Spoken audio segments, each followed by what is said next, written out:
கேள்விகளுக்கு செல்வதற்கு முன்பதாக ஒரு முக்கியமான அறிவிப்பை நாம் செய்ய வேண்டியிருக்கிறது. அது என்னவென்று சொன்னால், உங்கள் அனைவருக்கும் தெரியும், கடந்த நவம்பர் மாதம் ஏற்பட்ட தித்வா புயலின் காரணமாக இலங்கை பூராகவும் கடும் வெள்ளப்பெருக்கு ஏற்பட்டு பலதரப்பட்ட பாதிப்புகளை வரலாறு காணாத அளவுக்கு இலங்கை முழுவதும் நாம் கண்டறிந்திருக்கிறோம். பாதிக்கப்பட்ட மக்கள் இன்று வரைக்கும் பல துன்பங்களுடனும் துயரங்களுடனும் அவர்களுடைய நேர காலங்களை கழித்து கொண்டு வருகிறார்கள். பலதரப்பட்ட இஸ்லாமிய அமைப்புகள், முஸ்லிம் அல்லாத அமைப்புகள், தனிநபர்கள், ஊடகங்கள் என்று பல நிவாரண பணிகள் இலங்கை பூராகவும் நடைபெற்று வருகிறது.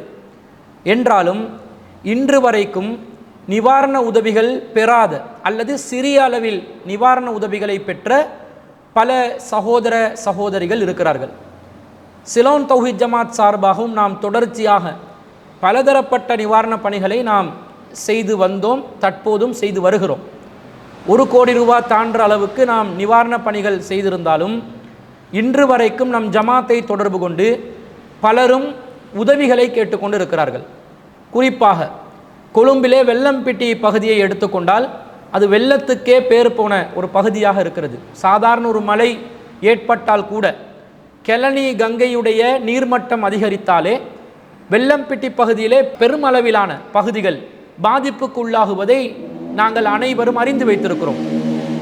அதிலும் குறிப்பாக மெகொட கொலொன்னாவ பகுதியை சேர்ந்த மக்கள் பல சந்தர்ப்பங்களில் பலவிதமான பாதிப்புகளுக்கு உள்ளாகுவார்கள்.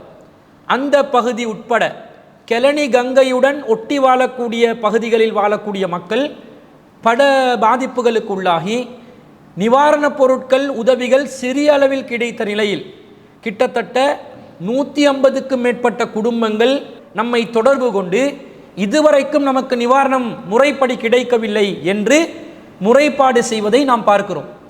அப்படி என்று சொன்னால் நிவாரணப் பணிகள் பரவலாக செய்யப்பட்டாலும் ஒரு சில பகுதிகள் சரியான முறையில் இனம் காணப்படாமல் குறித்த பாதிக்கப்பட்ட மக்களுக்கு நிவாரணம் சென்றடையாத ஒரு சூழ்நிலை இன்று வரைக்கும் இருக்கிறது. சில சகோதரர்கள் எந்த அளவுக்கு கோரிக்கை வைத்தார்கள் என்று சொன்னால், நீங்கள் உங்களால் முடிந்த அளவிலான ஒரு அடுப்பை நமக்கு எடுத்து தர முடியும் என்று சொன்னால் நம்முடைய அன்றாட வாழ்க்கையை துவங்கலாம். இன்னும் சில சகோதரர்கள், நமக்கு ஒரு மெட்ரஸ் கிடைக்கும் என்று சொன்னால் நாம் படுப்பதற்கு அது உதவியாக இருக்கும், வீட்டில் உள்ள அனைத்து பொருட்களும் இழந்து இருக்கிறோம், எதுவுமே இல்லாத நிலையில் நாம் சாதாரண நம்முடைய வாழ்க்கைக்கு திரும்புவதற்கு முடியாத ஒரு நெருக்கடியான நிலையில் இருக்கிறோம் என்று அவர்களுடைய மனக்குமுறல்களை வெளிப்படுத்தி கொண்டிருக்கிறார்கள். அப்படி என்று சொன்னால் மனிதநேயம் கொண்டவர்களாக நம்முடைய பொறுப்பு என்ன? இவர்களுக்கு நிவாரண உதவிகள் கிடைக்காவிட்டால், வெள்ளம் வந்து போயிருச்சு, வெள்ளம் வற்றி போய் கிட்டத்தட்ட 10 நாட்கள் கடந்த நிலையில் இன்னமும் இவர்களுக்கு நிவாரண உதவிகள் செய்ய வேண்டிய தேவை இருக்கிறதா என்ற கேள்விக்கு முன்னாடி ஆம், தேவை இருக்கிறது. தேவைப்படுபவர்கள் பலர் இருக்கிறார்கள். நாம் நேரடியாக கள ஆய்வு செய்த வகையில் அவர்களுடைய தேவைகளை உறுதிப்படுத்தி சொல்லலாம் என்ற வகையில் பலரும் பல தேவைகளுக்கு உட்பட்டவர்களாக இருப்பதை நாம் பார்க்கிறோம். இது மாத்திரம் அல்லாமல் கொழும்பு அல்லாத பகுதிகளில், குறிப்பாக இந்த அபிசாவெல்ல ரோட்டில் இருந்து, அது குறிப்பான ஒரு முக்கியமான ஒரு தெரு, அது அபிசாவெல்ல அந்த மெயின் ரோட்டில் செல்லக்கூடிய ஒரு பகுதியில் இருக்கக்கூடிய ஒரு ஊர் தான் தல்தூவ என்று சொல்லக்கூடிய ஒரு ஊர். அந்த ஊரிலிருந்து சிலர் தொடர்பு கொண்டு நம்ம ஊருக்கு இதுவரைக்கும் சரியான முறையில் எந்த நிவாரண உதவிகளும் நமக்கு கிடைக்கவில்லை, கிட்டத்தட்ட 35 குடும்பங்கள் வசித்து வருகிறார்கள், முடியுமான உதவிகளை செய்யுங்கள் என்று கோரிக்கை வைத்திருக்கிறார்கள். நம் அனைவருக்கும் தெரிந்த ஒரு பிரபல்யமான ஒரு ஊர் தான் சிலாபம். அப்போ புத்தளம் மாவட்டத்தில் சிலாபம் என்ற ஊரை பொறுத்தளவில் பெருமளவு வெள்ளத்தினால் பாதிப்புக்குள்ளான ஒரு பகுதி. அந்த பகுதியில் ஒரு சில குறிப்பிட்ட பகுதிகள் பலராலும் இனம் காணப்படாத நிலையில் இருக்கிறது. அந்த பகுதிகளில் இருந்து நம் கொள்கை சகோதரர்கள் அவர்களே நேரடியாக களத்தில் இருந்து கோரிக்கைகளை முன்வைக்கிறார்கள். ஒரு 30-35 குடும்பங்களுக்கு எந்த உதவியும் இதுவரைக்கும் கிடைக்காமல் இருக்கிறது. ஒரு உலருணவு பொதி அவர்களுக்கு வழங்க கிடைத்தாலும் அவர்கள் அதன் மூலம் ஆறுதல் அடைவார்கள் என்று சொல்லக்கூடிய நிலை நாம் பார்க்கிறோம். அது மாத்திரமல்லாமல் நீங்கள் கிழக்கு மாகாணத்தில் மூதூர் பகுதியை எடுத்துக்கொண்டால் நாம் நேரடியாக அந்த பகுதியை பார்த்தோம், அவர்களோடு கலந்துரையாடினோம். இப்போ நெய்தல் நகர் என்று சொல்லக்கூடிய ஒரு பகுதியில் 35 குடும்பங்களுக்கு எந்த நிவாரண உதவியும் அரச ரீதியாகவும் இதுவரைக்கும் கிடைக்கவில்லை என்ற குறைபாடு இருக்கிறது. ஆசாத் நகர் கிளிவெட்டி என்ற பகுதியில் 100 குடும்பங்கள், ஜின்னா நகர் தோப்பூர் பகுதியில் 100 குடும்பங்கள். இந்த பகுதிகளில் உள்ளவங்களுக்கு உலருணவு கிடைத்தாலும் சரி, சமையலறை பொருட்கள் கிடைத்தாலும் சரி, அல்லது பாடசாலை உபகரணங்கள் கிடைத்தாலும் சரி, எது கிடைத்தாலும் அவர்களுக்கு அது பெருமளவு பெருமதியான ஒரு நிவாரண உதவியாக அமையும் என்று சொல்லக்கூடிய விதத்தில் கோரிக்கைகளை நமக்கு தொடர்ச்சியாக முன்வைத்து கொண்டே இருக்கிறார்கள். இப்படி நம் ஜமாத்துடைய முகநூல் வழியாகவும் நம் நிர்வாகிகளை தொடர்பு கொண்டும் பல பகுதிகளிலிருந்து இன்று வரைக்கும் உதவிகளை தேடக்கூடியவர்களாக பல மக்கள் இருக்கிறார்கள் என்பதிலிருந்து இந்த நிவாரணப் பணியை நாம் முடித்து கொள்ளக்கூடிய ஒரு நிலையில் தற்போது இல்லை.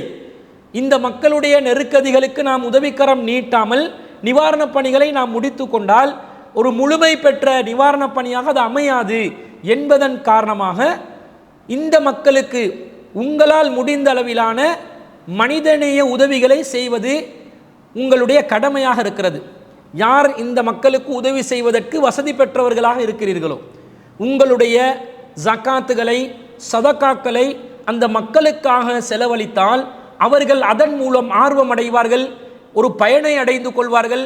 அந்த பயன் என்பது அவர்களுடைய நெருக்கடியான வாழ்க்கையிலிருந்து அவர்களை மீட்டெடுப்பதற்கு ஒரு உதவியாக உசாத்துணையாக அமையும் என்பதில் எந்த ஒரு சந்தேகமும் இல்லை. அல்லாஹு ரப்புல் ஆலமீனும் உதவிக்கரம் நீட்டுவது சம்பந்தமாக, மனிதநேய ரீதியாக நாங்கள் நடந்து கொள்வது சம்பந்தமாக, நன்மையான காரியத்தில் நாம் ஈடுபடுவது சம்பந்தமாக அல் குர்ஆனில் பல விதங்களில் நம்மை வலியுறுத்தி இருக்கிறார். அதிலும் குறிப்பாக 70வது அத்தியாயத்தில் 19வது வசனம் முதல் 25வது வசனம் வரைக்கும் அல்லாஹ் என்ன சொல்கிறான்? இன்னல் இன்சான ஹுலிக ஹலுஹன், மனிதனை பொறுத்தளவில் அவன் பதற்றம் உள்ளவனாக படைக்கப்பட்டிருக்கிறான். இதா மஸ்ஸஉ ஷர்ரு ஜஸுஅன், அவனுக்கு தீங்கு ஏற்பட்டால் திடுக்கிடுகின்றான். வைதா மஸ்ஸஉல் ஹைரு மனுஅன், அவனுக்கு லாபகரமான நன்மையான ஏதாவது கிடைத்து விட்டால் அவன் கொடுக்காமல் தடுத்து கொள்பவனாக இருக்கிறான். இல்லல் முஸல்லீன், தொழுகையாளிகளை தவிர. அந்த தொழுகையாளிகள் எத்தகையவர்கள் என்று சொன்னா அல்லதீனஹும் அலா ஸலாத்திஹிம் தாயிமூன், அவர்கள் தங்களுடைய தொழுகையில் நிலைத்திருப்பார்கள், விட்டு விட்டு தொழ மாட்டாங்க, கண்டினியூவா தொழுவாங்க. வல்லதீன ஃபீ அம்வாலிஹிம் ஹக்கும் மஅலூம், அவர்களுடைய செல்வத்திலிருந்து ஏழைகளுக்காக அறியப்பட்ட ஒரு பகுதி இருக்கும், ஒரு தொகை இருக்கும். லிஸ்ஸாயிலி வல் மஹ்ரூம், யாருக்காக இருக்கும்? யாசிப்பவர்களுக்காகவும் இல்லாதவர்களுக்காகவும் ஒரு அறியப்பட்ட உரிமை, ஒரு குறிப்பிட்ட தொகையை அந்த தொழுகையாளிகள் ஒதுக்கி வைப்பார்கள் என்று அல்லாஹ் சொல்கிறான். என்ன சொல்றான்? மனுஷனை பொறுத்தளவுல எப்பயுமே பதறுவான். அவனுக்கு ஏதாவது கெட்டது வந்துச்சுன்னு சொன்னா அவன் ரொம்ப திடுக்கிட்டு நடுங்கி கொண்டு ஒரு நிலையில் இருப்பான். நல்லது நடந்துச்சுன்னு சொன்னா அடுத்தவனுக்கு கொடுக்கறத தடுக்கிறான், கஞ்சத்தனம் செய்கிறான், அவனுடைய மனதை சுருக்கிக் கொள்கிறான், அவனுடைய கைகளை பொத்திக் கொள்கிறான். அப்போ ஒரு கஞ்சனாக மனிதன் இருக்கக்கூடாது. அப்படி இல்லாமல் யார் இருப்பார்கள் என்று சொன்னா தொழுகையாளிகள். இல்லல் முஸல்லீன், தொழுகையாளிகளை தவிர. தொழுகையாளிகளை பொறுத்தவரையில் யாரு தொழுபவர்களாக இருக்கிறார்களோ அவங்க ஐவேளை தொழுகையோட நிறுத்தி கொள்ளக்கூடியவர்கள் அல்ல. இபாதத் செய்வதோடு அவர்கள் தங்களை நிறுத்தி கொள்ள மாட்டார்கள். பிறர் நலம் நாடுவார்கள், பிறருக்காக வேண்டி சிந்திப்பார்கள், பிறருக்காக வேண்டி உதவுவார்கள். அவர்கள் தொழுகையை எப்படி கண்டினியூவா செய்வாங்களோ அதே போல அவங்களோட சொத்திலிருந்து ஏழைகளுக்கும் யாசிப்பவர்களுக்கும் நெருக்கடியில் உள்ளவர்களுக்கும் ஒரு தொகையை ஒதுக்குவார்கள் என்று அல்லாஹ் சொல்கிறான். அப்படிப்பட்டவங்க தான் நல்ல மனிதர்கள், அவங்க தான் உண்மையான தொழுகையாளிகள். தொழுகையாளி இபாதத்சாலி என்று பேரளவுக்கு சொல்லிக் கொண்டா சரி வராது. நீங்க தொழுபவர் என்பதில் உண்மை என்று சொன்னா உங்களுடைய சொத்திலிருந்து கேட்பவர், யாசிப்பவர், நெருக்கடியில் இருப்பவருக்கு நீங்க ஒரு தொகையை ஒதுக்கணும், தர்மம் செய்ய வேண்டும் என்று அல்லாஹ் வலியுறுத்துவதை நாங்கள் பார்க்கிறோம். அப்ப நாங்கள் முஸ்லிம்களாக மூமீன்களாக இபாதத் செய்யக்கூடியவர்களாக இருக்கிறோம் என்று சொன்னா நாம் வெறுமனே இந்த ஆன்மீக ரீதியான இபாதத்துகளை மாத்திரம் செய்தால் சரி வருமா? நம் கண் முன்னாடி இப்படி தேவையுள்ளவர்கள் நெருக்கடியில் இருக்கக்கூடிய நிலையில் நாம் எப்படி வயிறு முட்டை சாப்பிடலாம்? நாம் எப்படி நிம்மதியாக தூங்கலாம்? படுக்கிறதுக்கு ஒரு பாய் தலையாணி இல்லை என்று முஸ்லிம் சமூகத்தில், அதாவது முஸ்லிம் அல்லாத சமூகத்தில் மக்கள் கஷ்டப்பட்டு கொண்டு இருக்கக்கூடிய நேரத்தில் நாம் மட்டும் வயிறு முட்டை சாப்பிட்டு நல்ல டபுள் மெட்ரஸில் ஹாயா தூங்கி படுத்து கொண்டு இருக்கலாமா? நம்முடைய உள்ளம் அதுக்கு இடம் கொடுத்தால் நாம் உண்மையான தொழுகையாளிகளே அல்ல என்பதை இந்த வசனத்திலிருந்து நாம் புரிந்து கொள்கிறோமா இல்லையா? அப்போ இந்த மனிதநேய பணியை செய்யுமாறு அல்லாஹ் தஆலா நமக்கு வலியுறுத்துறான், பல விதங்களில் வலியுறுத்துறான். இந்த குர்ஆன் வசனங்கள் ஒரு விதமான எண்ணத்தை நமக்கு ஏற்படுத்துது. இபாதத் என்ற பேரில் இறைவனை நெருங்குவதாக சொல்லிக்கொண்டு வெறுமனே ஆன்மீக பணிகளில் மாத்திரம் ஈடுபடுவது மாத்திரம் பத்தாது, அடுத்த மனுஷனுடைய கஷ்டத்தை போக்குற இந்த மனிதநேய பணிகளிலும் நீங்கள் ஈடுபட வேண்டும் என்ற செய்தியை அல்லாஹ் சொல்கிறானா இல்லையா? அப்போ அல்லாஹுவின் பார்வையில் உண்மையான வணக்கசாலிகளாக நாங்கள் இருப்பதாக இருந்தால் இந்த கஷ்டத்திலும் துன்பத்திலும் துயரத்திலும் நெருக்கதியிலும் இருக்கக்கூடிய மக்களுக்கு உதவிக்கரங்களை நீட்டக்கூடியவர்களாக நாம் இருக்க வேண்டும். நம்முடைய சொத்து என்பது அல்லாஹ் நமக்கு தந்தது. அல்லாஹ் தந்த ரிஸ்கிலிருந்து பாதிக்கப்பட்ட மக்களுக்கு, தேவையுள்ள மக்களுக்கு ஒரு ஹக்கை நாங்கள் ஒதுக்கி அவர்களுக்கு கொடுப்பது நம் மீது அல்லாஹ் விதிக்கும் கடமையாக இருக்கிறது. அப்போ அதை நினைத்து நாம் செயல்பட வேண்டும். எனவே இதுவரைக்கும் நிவாரண உதவிகள் சரியான முறையில் சென்றடையாத பகுதிகளை நாம் சரியாக இனம் கண்டு அவர்களுக்குரிய அந்த நிவாரண உதவிகளை வழங்குவதாக இருந்தால், நம் ஜமாத்திடம் கோரிக்கை வைத்தவர்களை மாத்திரம் எண்ணிக்கையாக கருத்தில் கொண்டு பார்க்கின்ற நேரத்தில் ஒரு 25 to 30 லட்சம் வரைக்கும் நமக்கு ஒரு நிதி உதவி தேவைப்படுகிறது. இந்த மக்களுக்கு சமையலறை பொருட்கள் கொடுப்பதாக இருந்தால், ஒரு குடும்பத்துக்கு அடுப்பு உட்பட சேவையான சமையலறை பொருட்கள் கொடுப்பதாக இருந்தால் ஒரு குடும்பத்துக்கு 8000 ரூபா சரி செலவழிக்க வேண்டி வரும். 100 குடும்பங்களுக்கு செலவழிப்பதாக இருந்தால் 8 லட்சம் ரூபா தேவை. ஒரு 200-300 குடும்பங்களுக்கு செலவழிக்கிறதா இருந்தால் 24 லட்சம் ரூபாக்கள் தேவைப்படும். அதே போன்று உலருணவு பொதி ஒரு குடும்பத்துக்கு ஓரளவுக்கு சமாளிக்கக்கூடிய விதத்தில், ஒரு வாரத்துக்கு சமாளிக்கக்கூடிய விதத்தில் உலருணவு பொருட்கள் கொடுப்பதாக இருந்தால் ஒரு 5000 ரூபா பெறுமதியான உலருணவு பொதியாவது நாம் குறைந்தபட்சம் கொடுக்க வேண்டும். இப்போ 100 குடும்பங்களுக்கு கொடுக்கறதா இருந்தால் 5 லட்சம் ரூபா வந்துடும். 200-300 குடும்பம் என்று சொன்னால் 10-15 லட்சம் என்று அதற்கு ஒரு தொகை செலவாகும். பாடசாலை உபகரணங்களை நாங்கள் விநியோகிப்பதாக இருந்தாலும் சரி, ஒரு மாணவரை கருத்தில் கொண்டு அவர்களுக்கு தேவையான புத்தகங்களை நாங்கள் விநியோகம் செய்வதாக இருந்தால் ஒரு மாணவருக்கு குறைந்தபட்சம் 3500 ரூபா பெறுமதியான புத்தகங்கள், பாடசாலை உபகரணங்களை நாங்கள் விநியோகம் செய்ய வேண்டி வரும். அதிலையும் பாடசாலை பைகளும் பாடசாலைக்கு தேவையான சப்பாத்துக்களையும் நாங்கள் சேர்த்துக்கொள்வதாக இருந்தால் அங்கேயும் ஒரு 5000 ரூபா சேர்ந்துடும். அப்படி பார்த்தாலும் ஒரு 100, 200, 300 குடும்பங்களுக்கு என்று நாங்கள் செலவழிப்பதாக இருந்தால் 10-20 லட்சம் என்று போயிடும். அப்போ இந்த மாதிரி எந்த பகுதியில் மக்களுக்கு என்ன தேவை என்றதை இனம் கண்டு அவர்களுக்கான நிவாரண உதவிகளை வழங்குவதாக இருந்தால் தற்போதைய சூழ்நிலையில் குறைந்த அளவில் ஒரு 25 லட்சமாவது நம் ஜமாத்துக்கு தேவைப்படுகிறது. ஏற்கனவே 1 கோடி ரூபாய் தாண்டி நாங்கள் நிவாரணப் பணிகளை செய்திருந்தாலும் நமக்கு ஓய்வெடுக்க முடியாது. காரணம், மக்களின் கோரிக்கைகள் தினசரி வந்த வண்ணம் இருக்கிறது. தேவைப்பாடு உள்ளவர்களை இனம் கண்டு நாம் அவர்களுக்கான உதவிகளை செய்வது கடமையாக இருப்பதனால இந்த ஜமாத்தை தொடர்பு கொண்டு அமானிதமாக அந்த மக்களுக்கு அந்த பொருட்களை விநியோகம் செய்வார்கள் என்ற நம்பிக்கை யாரிடம் இருக்கிறதோ எங்களை தொடர்பு கொண்டு உங்களுடைய சதகாக்களை, ஜகாத்துகளை, தான தர்மங்களை அள்ளி வீசுங்கள். அது அல்லாஹ் உங்களுக்கு தந்த செல்வம். ஏழைகளுக்கு ஒரு ஹக்கை நீங்கள் ஒதுக்க வேண்டும், அல்லாஹ் உத்தரவிட்ட ஒரு செல்வம். அந்த செல்வத்தில் உடைய பகுதியை நீங்கள் தந்தால் அந்த மக்களுக்கு உரிய விதத்தில் கொண்டு போய் சேர்ப்பதற்கு நாம் தயாராக இருக்கிறோம் என்பதை முதலாவது செய்தியாக நாங்கள் பதிவு செய்து கொள்கிறோம். அடுத்ததாக ஒரு கேள்வி வருகிறது.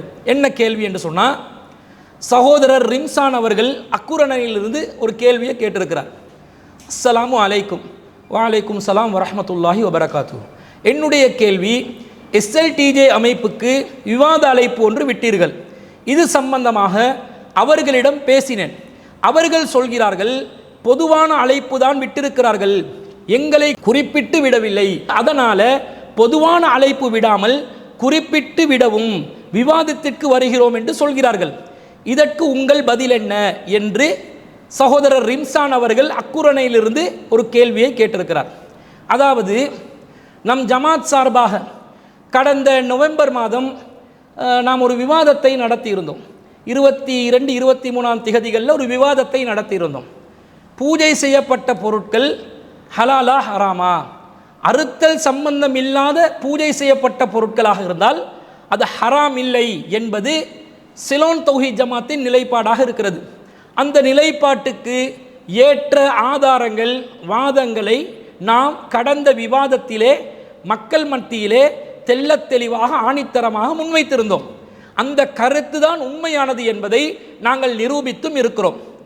அதற்கு பிறகு இந்த கருத்துக்கு எதிராக இருக்கக்கூடியவர்கள் யாராக இருந்தாலும் அவர்களுடன் இந்த தலைப்பிலே நாம் விவாதிப்பதற்கு தயாராக இருக்கிறோம் என்று நாம் ஒரு அறிவிப்பையும் செய்திருந்தோம்.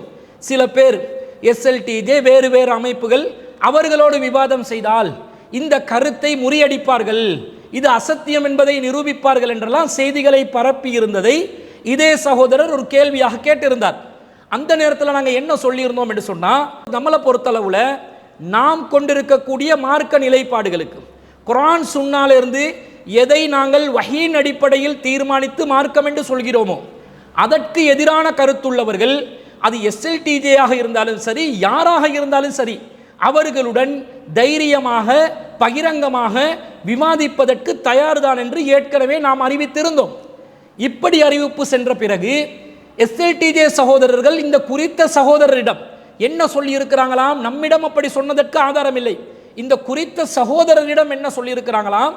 அவங்க பொதுவான விவாத அழைப்பு கொடுத்திருக்கிறாங்க, குறிப்பிட்டு எஸ்எல்டிஜே விழித்து ஒரு விவாத அழைப்பை கொடுக்கவில்லை. எனவே அப்படி நம்மளை விழித்து விவாத அழைப்பு கொடுக்காததனால அவர்களுடன் நாங்கள் விவாதிப்பதாக இல்லை.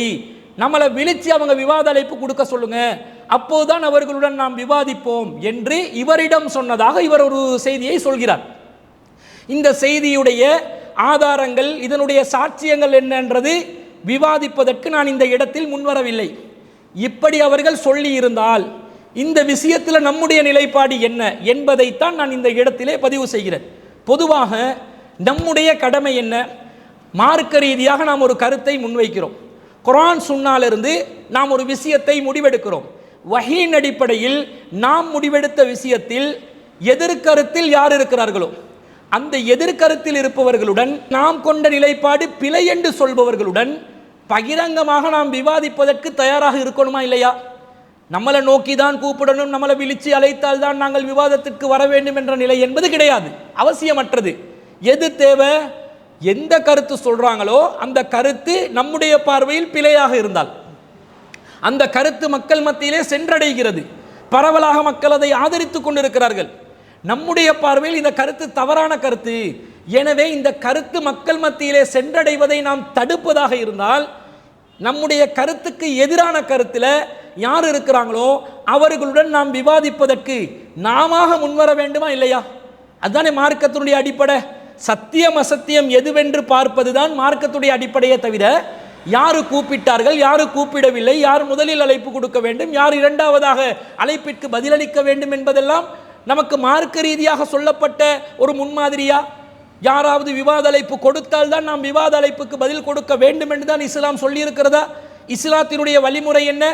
16வது அத்தியாயத்தில் 125வது வசனத்தில் அல்லாஹ் சொல்கிறான், உதுஉ இலா சபீலி ரப்பிக பில் ஹிக்மா, உமது இறைவனுடைய பாதையை நோக்கி ஹிக்மத்துடன் ஞானத்துடன் அழைப்பீராக, வல் மௌஇலத்தில் ஹஸனா, அழகிய அறிவுரையுடன் அழைப்பீராக, வஜாதிலுஹும் பில்லதி அஹ்சன், அழகான ஆதாரங்களுடன் அழகிய முறையில் அவர்களுடன் விவாதம் செய்வீராக என்று விவாதம் செய்வதற்கு அல்லாஹ் தஆலா நமக்கு தான் அழைப்பு கொடுக்க சொல்றான்.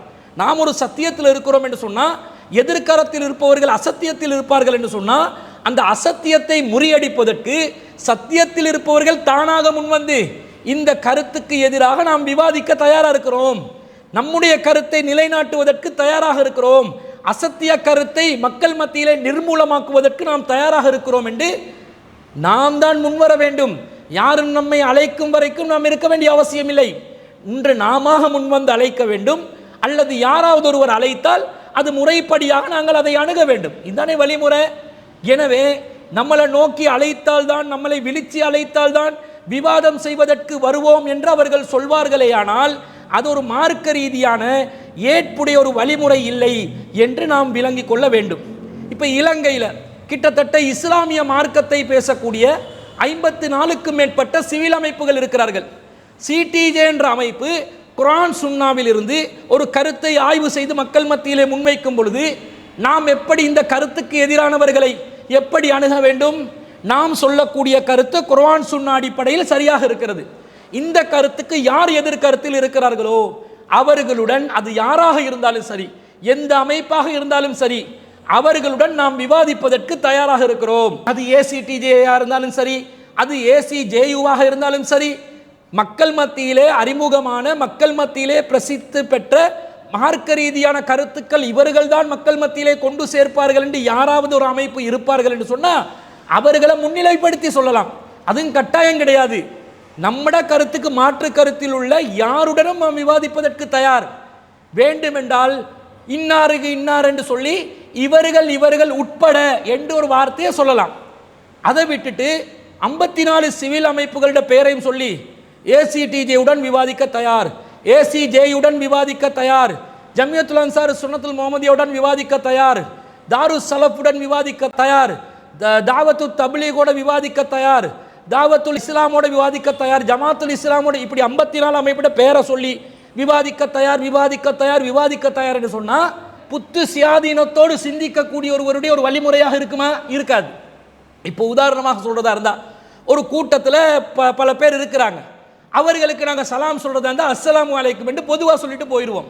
கூட்டத்தில் இருக்கிற ஒவ்வொருத்தரையும் பார்த்து அஸ்ஸலாமு அலைக்கும், அஸ்ஸலாமு அலைக்கும், அஸ்ஸலாமு அலைக்கும் என்று 100 பேர் இருந்தால் 100 தடவை சலாம் சொல்லணும் என்ற தேவை இருக்குதா? இல்லை. அந்த கூட்டத்தில் இருப்பவர்களுக்கு நபி வழிமுறை என்ன? அனைவருக்கும் பொதுவாக ஒரு சலாமை சொல்லிட்டு கடந்து சென்று விடலாம். அந்த மாதிரி இந்த மார்க்க ரீதியான நம்முடைய கருத்துக்கு எதிராக இருப்பவர்களுக்கு பொதுவான ஒரு அழைப்பை கொடுப்போம். அதுல யார் அந்த அழைப்பு நம்மட கருத்துக்கு எதிரான கருத்துல யார் இருக்கிறாங்களோ அவர்களில் அந்த எதிர்கருத்தை பலமாக நிறுவுவதற்கு தயார், தைரியம் என்று யார் இருப்பார்களோ அவர்கள் என்ன செய்ய வேண்டும்? இப்படி இவர்கள் பொதுவான அழைப்பை விடுத்திருக்கிறார்கள். அப்படி பொதுவான அழைப்பு விடுத்திருந்தாலும் நாம் இந்த கருத்தை முறியடிப்பதற்கு தயாராக இருக்கிறோம் என்று அவர்களாக முன்வர வேண்டுமா? இல்லையா? முன்வர வேண்டும். அப்படி முன்வந்தால் என்ன, இது மார்க்க விஷயம். இது நீயா நானா, நீ பெருசா நான் பெருசான்னு பார்க்கிற விஷயமே இல்லை. குர்ஆன் சொன்னாலே இது சத்தியம், இது அசத்தியம் என்று பார்க்கிற விஷயம். அப்படிப்பட்ட ஒரு விஷயத்துல நாம் அழகான முறையில் பேசி ஒரு முடிவை எடுத்து எது மார்க்கம் என்று மக்களுக்கு நிலைநிறுத்துவது தானே நம்முடைய கடமையாக இருக்கிறது. அது நம்மளை கூப்பிட்டவரும் இல்லாட்டி வரமாட்டோம் என்றா இது ஏட்டிக்கு போட்டி நடத்துகிற இயக்க சண்டையா? இயக்க சண்டையாக இதை பார்க்கக்கூடாது. இது மார்க்க ரீதியான விஷயம். அது மாத்திரமல்லாமல் எஸ்எல்டிஜே என்ற அமைப்பினர் இவர் சொல்வதை போன்று அவர்கள் சொன்னார்களா இல்லையான்றது நமக்கு தெரியல. இவர் தான் சாட்சி. சகோதரர் ரிம்சான் அவர்கள் தான் அப்படி கூறுகிறார்கள். சகோதரர் ரிம்சான் அவர்கள் கூறுவதை போன்று அந்த அமைப்பினர் அப்படி சொல்லி இருந்தால் அவர்களை விழித்து அழைத்தால் தான் அவர்களுடன் விவாதிப்பதற்கு எஸ்எல்டிஜே அமைப்பினர் முன் வருவார்கள் என்று இருந்தால் இந்த தலைப்பில், எந்த தலைப்பு? அல்லாஹ் அல்லாதவர்களுக்காக அறுக்கப்படுகின்ற அந்த அறுத்தல் சம்பந்தப்படாத விஷயங்களில் பூஜை செய்யப்பட்ட உணவுகள் ஹலாலானது என்பது நம்முடைய நிலைப்பாடாக இருக்குது. அறுத்தல் சம்பந்தப்படுமையானால் அல்லாஹ் அல்லாதவர்கள்ட பேர்ல அறுக்கப்பட்டால் அது ஹலாலாக இல்லை என்பது நம்முடைய நிலைப்பாடு. இதுக்கு மாற்று கருத்தாக அது அறுத்தல் சம்பந்தப்பட்ட உணவாக இருந்தாலும் சரி, அறுத்தல் சம்பந்தப்படாத காய்கறிகள், அரிசி பருப்பு போன்ற தானியங்கள் எதுவாக இருந்தாலும் சரி, அது எல்லாமே ஹராம் தான் என்பது அவர்களுடைய நிலைப்பாடு என்று சொன்னால் அது சம்பந்தமாக விவாதிப்பதற்கு அவர்களை விழித்து அழைத்தால்தான் அவர்கள் விவாதிப்பதற்கு முன் வருவார்கள் என்று அவர்கள் கூறுவார்களே. ஆனால் அதை அவர்களுடைய முகநூலில் அல்லது உத்தியோகபூர்வமான ஒரு முறையில் அவர்கள் பகிரங்கமாக அதை அறிவிப்பு செய்ய சொல்லுங்கள். இப்படி சிடிஜே அமைப்பினர் சொல்லக்கூடிய இந்த தலைப்பில் நம்மளை விழித்து அவர்கள் விவாத அழைப்பு விட்டால் நாம் விவாதிப்பதற்கு அவர்களுடன் தயாராக இருக்கிறோம் என்று அவர்கள் உத்தியோகபூர்வமாக, எஸ்எல்டிஜே அமைப்பினர் உத்தியோகபூர்வமாக அறிவிப்பு செய்வார்களே. ஆனால் அப்போது நீங்கள் உங்களை விழித்து அழைக்குமாறு குறிப்பிட்டதன் காரணமாக நாம் உங்களை விழித்து அழைக்கிறோம் என்று சொல்லி ஒரு அழைப்பு போடுவோம். இதுல என்ன இருக்குது? மார்க்கத்தை பேசணும். மார்க்கம் சம்பந்தப்பட்ட விஷயத்தில் மார்க்க ரீதியான சர்ச்சைகளில் இப்போதும் சொல்கிறோம், எஸ்எல்டிஜே மட்டுமல்ல, யாராக இருந்தாலும், ஜம்மியத்துல் உலமாவாக இருந்தாலும் அவர்களுடன் பகிரங்க மேடையில் விவாதம் செய்வதற்கு நாம் தயாராக இருக்கிறோம். அதே நேரத்தில் நாம் கொண்ட கருத்து குர்ஆன் சுன்னாக்கு மாற்றமானது என்று பகிரங்க மேடைகளில் அவர்கள் நிரூபித்தால் அந்த கருத்தை வாபஸ் வாங்குவதற்கும் நாம் தயாராக இருக்கிறோம். நமக்குரிய வேலை என்ன? குர்ஆன் சுன்னாவை நிலைநிறுத்துவது வேலையை தவிர நாம் பெருசா நீ பெருசா என்ற போட்டி என்பது இங்கே கிடையாது. இயக்கம் வளர்க்கிற சண்டை என்பது இங்க கிடையாது. இங்க விஷயம் என்ன? சத்தியம் மேலோங்க வேண்டும், சத்தியம் மேலோங்க வேண்டும் என்ற அடிப்படையில் சிந்தித்து விவாதிக்க வருவார்களே ஆனால் மார்க்க ரீதியான தலைப்புல அவர்களை விழிச்சி விவாதிக்க அழைத்தால் தான் அவர்கள் விவாதத்திற்கு வருவார்கள் என்பதை எஸ்எல்டிஜே அமைப்பினர் உத்தியோகபூர்வமாக அறிவிப்பார்கள் என்று சொன்னால் அப்போது இந்த தலைப்பில் அவர்களை விழித்து விவாத அழைப்பு கொடுப்பதற்கு நாங்களும் தயாராக இருக்கிறோம் என்பதை சகோதரர் ரிம்சான் அவர்கள் கேட்ட கேள்விக்கு இந்த இடத்திலே நாம் பதிலாக பதிவு செய்து கொள்கிறோம். அடுத்த கேள்வி என்னென்னு சொன்னால், இன்றைய தினம் 24ஆம் திகதி நாம் இந்த இரவு 12 மணிக்கு என்ன செய்வாங்கன்னா எல்லோரும் நத்தார் பண்டிகையை கொண்டாடுவாங்க. ஒரு கேள்வி கேட்குறாங்க, நத்தார் பண்டிகை கிறிஸ்மஸ் கொண்டாட்டங்களில் முஸ்லிம்கள் பங்கு பெறலாமா என்று ஒரு சகோதரர் ஒரு கேள்வியை கேட்டிருக்கிறார். இது கொஞ்சம் நாங்கள் விரிவாக விளங்கி கொள்ளணும். இந்த நத்தார் பண்டிகை என்று கிறிஸ்தவர்கள் எதை கொண்டாடுறாங்கன்னு சொன்னால், ஈசா அலைஹிஸ்ஸலாம், அதாவது இயேசுநாதர் என்று அவர்கள் சொல்லக்கூடிய ஈசா அலைஹிஸ்ஸலாம் என்று முஸ்லிம்கள் நம்பக்கூடிய இறை தூதர் ஈசா அலைஹிஸ்ஸலாம் அவர்கள் கடவுளின் மகனாக கருதி அந்த கடவுளின் மகன் இன்றைய தினம்தான் பிறந்தார். எனவே அவருடைய பிறப்பு விழாவை நாங்கள் குதூகலமாக கொண்டாடுகிறோம். இந்த உலகத்தின் ஆதாம் ஏற்படுத்திய பாவத்தை துடைத்தெறிவதற்காக தனது இரத்தத்தால் முழு மனிதர்களுடைய பாவ சுமைகளையும் சுமந்து மனித பாவங்களை போக்கிய கர்த்தருடைய நேசத்துக்குரிய ஒரே மகனாகிய இயேசுநாதர் அவர்கள், ஏக குமாரனாகிய இயேசுநாதர் அவர்கள் பிறந்த நாள். அந்த கடவுளே தன்னுடைய குமாரனை பிறப்பிக்க வைத்தான். கடவுளுக்கே பிறந்த அந்த குமாரனின் பிறந்த நாள் தான் இன்றைய தினம் என்பது அந்த கிறிஸ்தவர்களுடைய மத நம்பிக்கையாக இருக்கிறது. இந்த மத நம்பிக்கை இது ஒரு பியோலி ரிலீஜியஸ் ஃபெஸ்டிவல், 100% மத ரீதியான நம்பிக்கை கொண்ட ஒரு கொண்டாட்டமாக இருக்கிறது, ஒரு பண்டிகையாக இருக்கிறது. இந்த விஷயத்தில் இஸ்லாத்தின் நிலைப்பாடு என்ன? இஸ்லாம் தெளிவாக சொல்கிறது, மன் தஸப்பஹ பிகௌமின், யார் பிற மத கலாச்சாரங்களை, யார் பிற மத அனுஷ்டானங்களை ஒத்த நடப்பாரோ, அங்கீகரித்து நடந்து கொள்வாரோ, அந்த மத கலாச்சாரங்களை அவரும் செயல்படுத்துவாரோ, ஃபஹுவ மின்ஹும், அவரும் அவர்களை சேர்ந்தவரே. அவ முஸ்லிம் இல்லைன்ற மாதிரி ஆகிரும். அவ பிற மத கலாச்சாரமாக வரக்கூடிய ஒன்றை முஸ்லிம்கள் கொண்டாடலாமா என்று கேட்டால் கொண்டாட முடியாது. மத நல்லிணக்கம் என்று சொன்னால் பிற மதத்தை ஆதரித்து அந்த மதத்தோடு சேர்ந்து நம்முடைய வழிபாட்டு முறையை நாம் தடுத்து கொண்டு நம்முடைய மார்க்க கொள்கையை நாம் இழந்து கொண்டு பிற மதத்தவர்களுடைய மத கொள்கையை நாம் ஆதரிப்பது மத நல்லிணக்கம் என்றால் அத்தகைய மத நல்லிணக்கத்தை இஸ்லாம் ஆதரிக்காது. லகுந்தீனுக்கும் வலியதீன், சூரத்துல் காஃபிரூன் அல்லாஹ் சொல்கிறான், உங்களுக்கு உங்களோட மார்க்கம், எங்களுக்கு எங்கட மார்க்கம், எங்கட மார்க்கத்தை விட்டு கொடுத்து உங்களோட மார்க்கத்தை நாங்கள் கடைப்பிடிக்க முடியாதுன்ற நிலைப்பாட சொல்லணும். அதே நேரத்தில் இன நல்லிணக்கத்தை இஸ்லாம் வலியுறுத்துகிறது. பிற மதத்தவர்களாக இருந்தாலும் சரி, பசியில் வாடினால் அவர்களுக்கு உணவளித்தல் நம் மீது கடமையாக இருக்கிறது. பாதிக்கப்பட்ட நிலையில் இருந்தால் பிற மதத்தவர்களாக இருந்தாலும் அவர்களுக்கு கை கொடுப்பது நம் மீது கடமையாக இருக்கிறது.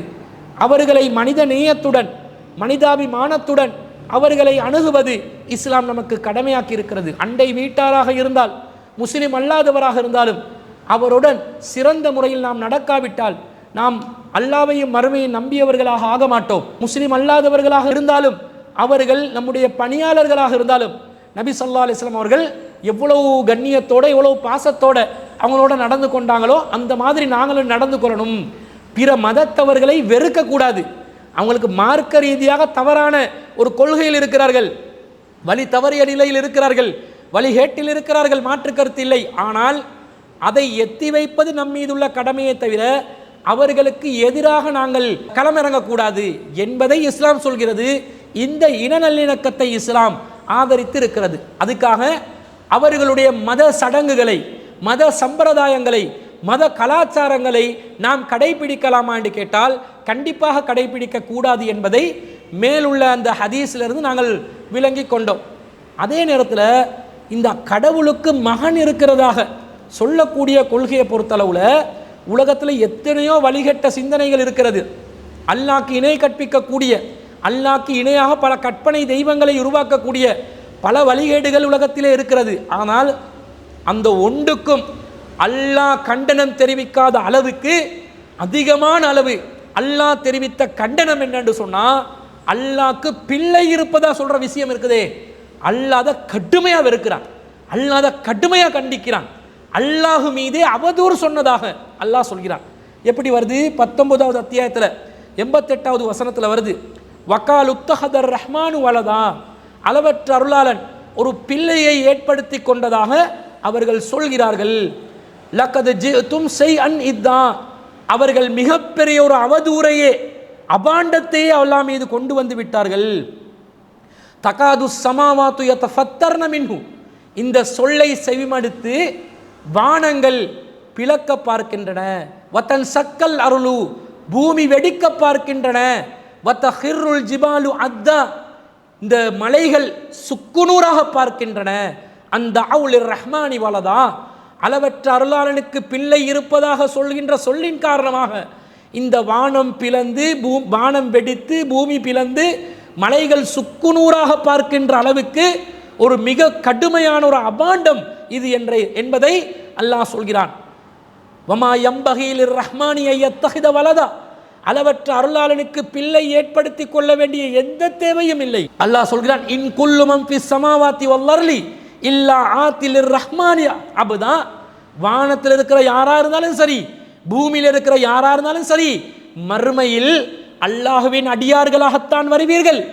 அல்லாஹ்வின் குமாரனாக, அல்லாஹ்வின் மகனாக, அல்லாஹ்வின் பிள்ளையாக எவனுக்கும் வர முடியாதுடா, எல்லாரும் அடிமையாத்தான் வரணும் என்று அல்லாஹ் சொல்லி, ஏனைய இடங்கள் அல்லாஹ் பேசுறதை விட கடுமையான ஒரு தொனியில, அதே நேரத்தில் இந்த வசனத்தில் அல்லாஹ் பயன்படுத்துகிற அல்லாஹ்வுடைய சிஃபத்தை கவனியுங்கள். அல்லாஹ் தஆலா சொல்லும்போது வக்கால் உத்தஹதர் ரஹ்மானு வலதா, அளவற்ற அருளாளன், அவனுடைய அருளுக்கு அளவே இல்லை, அதனால் இந்த சொல்லை அல்லாஹ் பொறுத்து கொண்டிருக்கிறான்.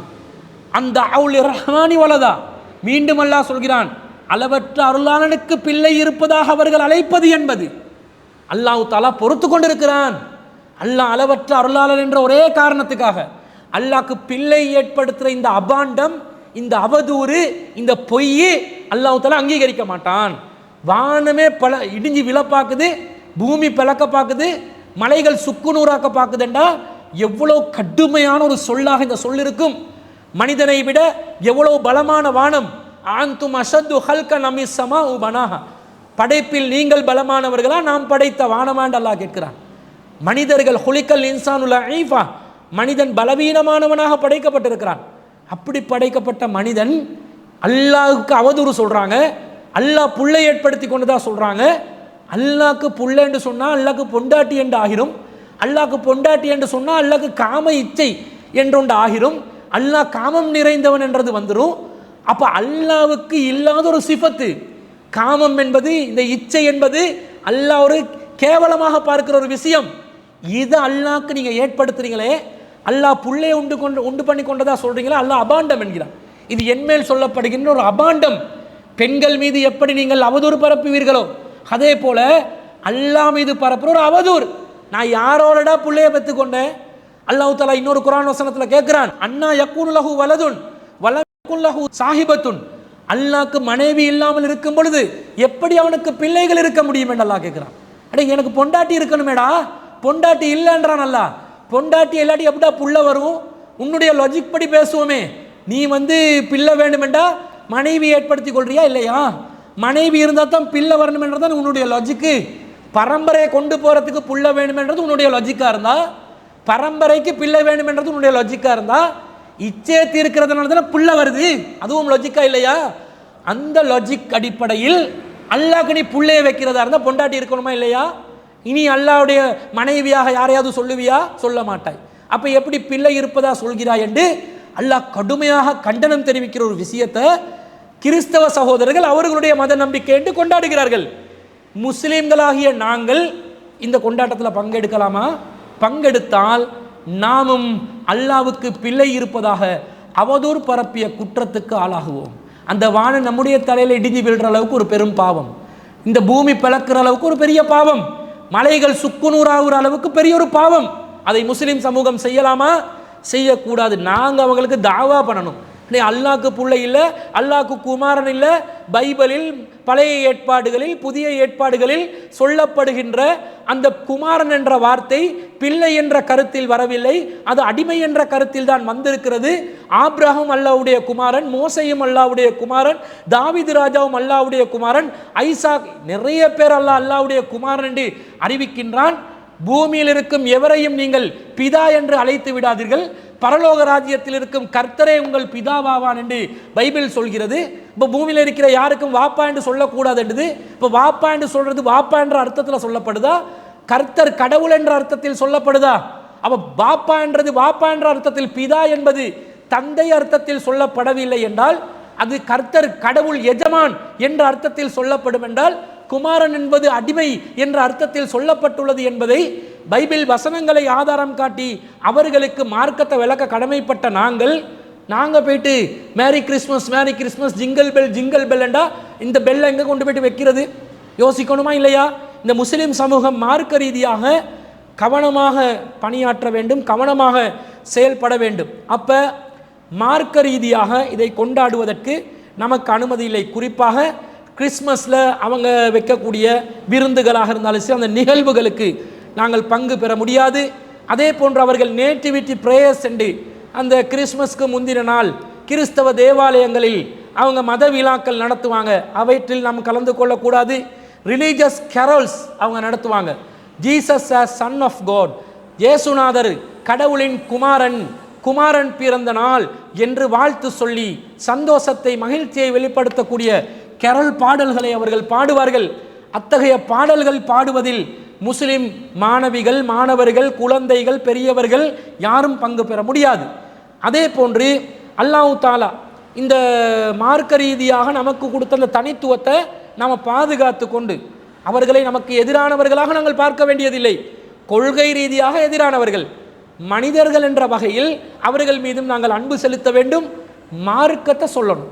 இதை விட்டுட்டு இந்த மார்க்கத்தை விட்டு கொடுத்து அவர்களுடைய இத்தகைய நிகழ்வுகளில் நாங்கள் பங்கு பெற்றால், கிறிஸ்மஸ் நிகழ்வுகளில் நாங்கள் பங்கு பெற்றால் நாங்களும் அவர்களை சேர்ந்த ஒரு நிலையில் அல்லாஹ்வுக்கு அவதூறு பரப்பியவர்களாக ஆகுவோம். சில பேர் என்ன செய்வாங்கடா, இத்தகைய மத சடங்குகளில் பங்கு பெறாவிட்டாலும் என்ன செய்வாங்க, அவங்களோட அலங்காரங்கள் ஜோடித்திருக்கக்கூடிய அவர்கள் செய்திருக்கக்கூடிய அந்த தோரணங்களை பார்ப்பதற்கும் ரசிப்பதற்கும் சென்று விடுவார்கள்.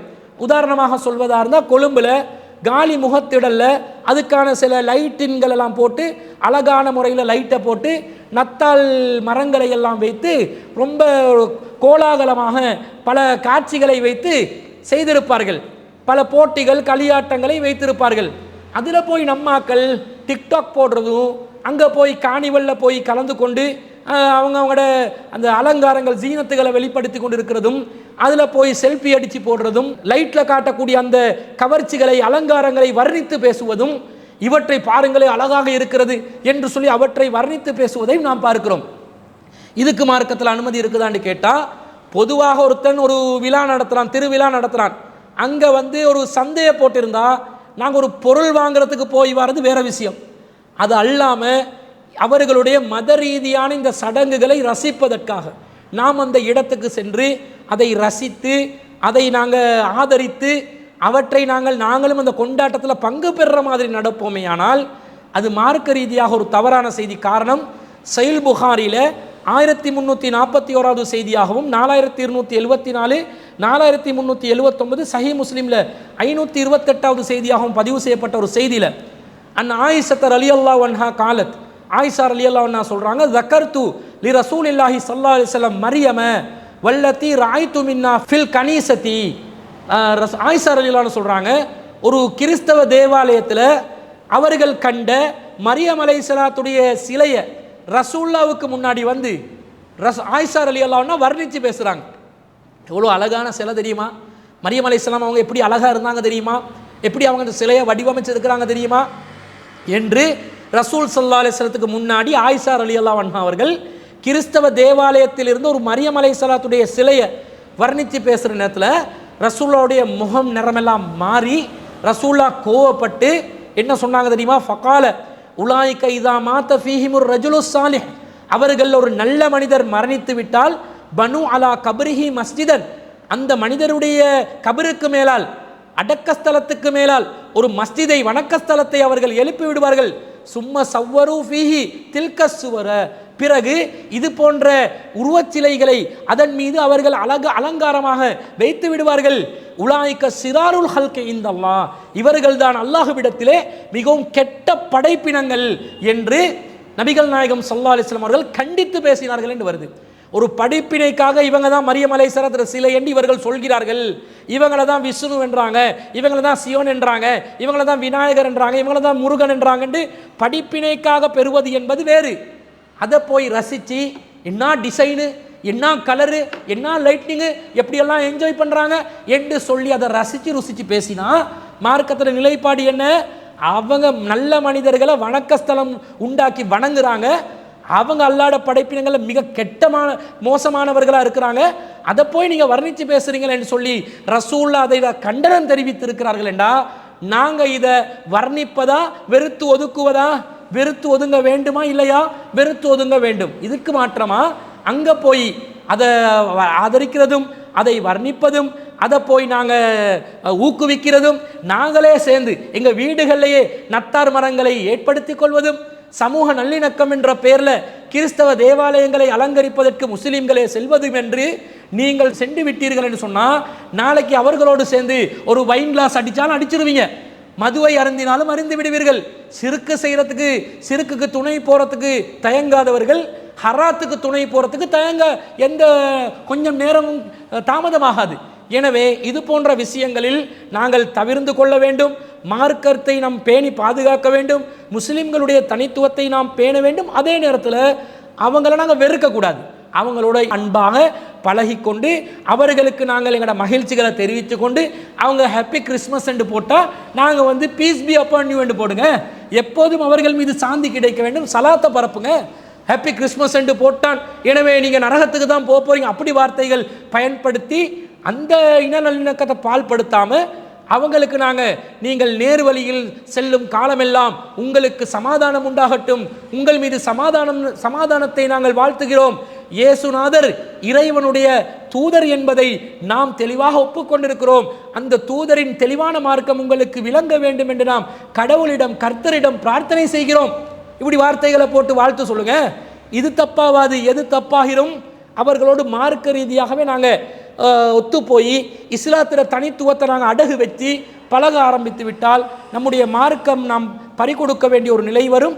எனவே அத்தகைய ஒரு நிகழ்வுகளில் நாங்கள் கலந்து கொள்ளக்கூடாது. அதே நேரத்தில் இந்த கிறிஸ்மஸ் சீசன் என்றதுனால, நியூ இயர் சீசன் என்றதுனால எண்ட் ஆஃப் இயர் பல பரிசுகளை தனியார் நிறுவனங்களில், வேலை செய்கின்ற அரச நிறுவனங்களில் வழங்கி விடுவார்கள்.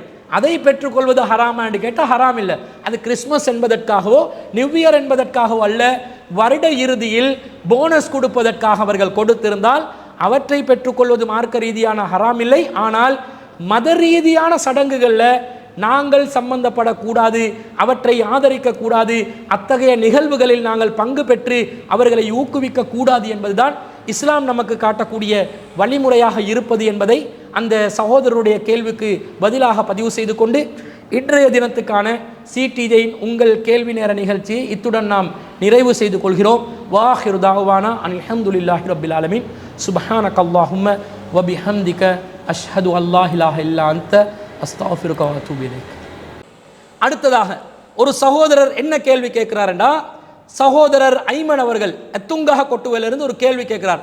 சூரத்துல் ஜின் 72வது அத்தியாயத்தில் 8 முதல் 9 ஆகிய வசனங்களில் ஜின்கள் ஒட்டு கேட்பதற்கு முடியாது என்று அந்த வசனங்கள் சொல்லுகிறது. ஆனால் சூரத்துல் ஹிஜ்ர் 15, 18 மற்றும் சூரத்து சாஃபாத் 37, 10 ஆகிய வசனங்களில் ஜின்கள் ஒட்டு கேட்க முயற்சிக்கிறார்கள் என்று இந்த வசனங்கள் சொல்கிறது. இரண்டிலும் இருக்கும் முரண்பாடு எப்படி நாங்கள் புரிந்து கொள்வது? ஒரு முரண்பாடு போன்று காட்சியளிக்கிறது. இதை எப்படி நாங்கள் புரிந்து கொள்வது என்று சொல்லி ஒரு கேள்வியை கேட்டிருக்கிறார். அதாவது சகோதரர் கேட்கக்கூடிய கேள்வி என்னென்று சொன்னால், இந்த ஜின்கள் சம்பந்தமான ஒரு விஷயம். ஜின்கள் ஆரம்பத்தில் வானுலக செய்திகளை ஒட்டு கேட்பதற்கு சென்றார்கள், அவர்கள் ஒரு சில வானுலக செய்திகளை ஒட்டு கேட்டார்கள் என்று அல் குர்ஆனில் தெளிவாக குறிப்பிடப்பட்டிருக்கிறது. எப்படி குறிப்பிடப்பட்டிருக்கிறது? அந்த வானத்தில் வானவர்களுக்கு அல்லாஹ் தாலாவுடைய கட்டளைகள் வரும். அல்லாஹ் தாலா வானத்திலிருந்து கட்டளைகளை இட்டுக்கொண்டே இருப்பான். அந்த கட்டளைகளை ஒரு ஏட்டில் உள்ளடக்க முடியாது. அதை எழுதி முடிப்பதற்கு எழுதுகோள்களை கடலையே மையாக்கினாலும் அது போதாது என்று அல்லாஹ் சொல்கிறான். அந்த அளவுக்கு அல்லாஹ்வுடைய கட்டளைகள் பிறப்பிக்கப்பட்டு கொண்டே இருக்கும்.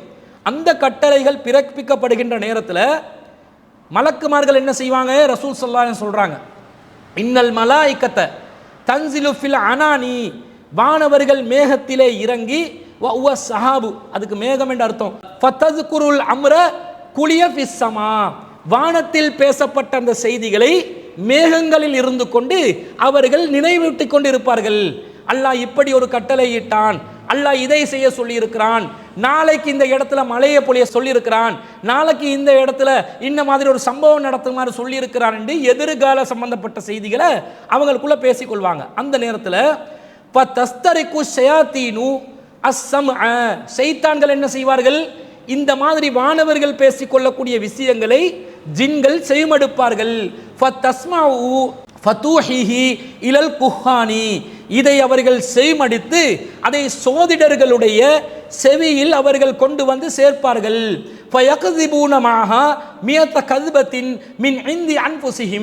அதுல அந்த சோதிடர்கள் என்ன சொல்வார்கள்? இப்படி சைத்தான்கள் ஜின்கள் கொண்டு வருகின்ற அந்த செய்திகளை, வானுலக செய்திகள்ல ஒன்றோட சேர்த்து 99 பொய்யை கலந்து அவர்களாக இட்டு கட்டி சொல்வார்கள். ஒரு உண்மை இருக்கும், 99 பொய் இருக்கும் என்று நபி ஸல்லல்லாஹு அலைஹி வஸல்லம் அவர்கள் சொன்ன செய்தியை அன்னை ஆயிஷா ரலியல்லாஹு அன்ஹா அவர்கள் அறிவிக்கிறார்கள். புகாரியில 3210வது செய்தியாக பதிவு செய்யப்படுகிறது. இந்த செய்தி என்ன சொல்லுது? நபிகள் நாயகம் ஸல்லல்லாஹு அலைஹி வஸல்லம் அவர்களுடைய வருகைக்கு முன்பதாக வானவர்கள் என்ன செய்து கொள்வார்கள்? வானுலக செய்திகளை, அல்லாஹ்வுடைய கட்டளைகளை மேகங்களிலிருந்து பேசிக்கொள்வாங்க. அதை இந்த ஜின்கள் என்ன பண்ணுவாங்களாம்?